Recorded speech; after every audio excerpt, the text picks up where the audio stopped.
We're adjourned. Remember, this doesn't fucking bring George Floyd back. This doesn't, you know, this doesn't begin to address the horrible things that have happened. It's just a tiny first step. A tiny first fucking step towards a semblance of justice, or a little bit of accountability for in Chauvin remanded in the custody of the sheriff. The state of, once again, I gotta repeat myself, historic for the state of Minnesota, where a white cop for the first time ever has been criminally charged for the murder of a black person. Okay, first time.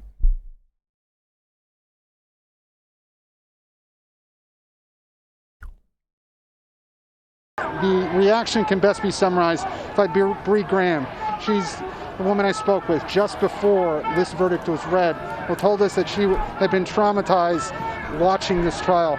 Bree, what is your reaction? And when that verdict was read, what went through your head? I honestly, I don't really have the words for it right now, and I'm trying to take everything in. And it feels like we can take the day to celebrate that we're finally getting a taste of justice, and then tomorrow we move on to Dante, and we keep doing this until they give us what we need across the board, you know?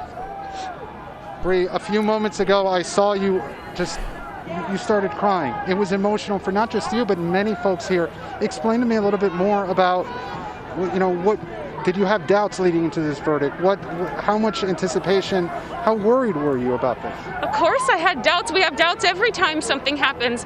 I mean, we have doubts when the police say that he's unarmed and, you know, Adam Toledo had his hands up. We have doubts when they lie about what the cameras are. We always have doubts, and this was definitive and this was solidified, and we finally got the justice that we needed. People see it on the news and they don't understand, but living here and breathing this energy in every single day, it's so much, and it finally feels like the smoke has cleared just a tiny bit, enough just to take a deep breath, you know?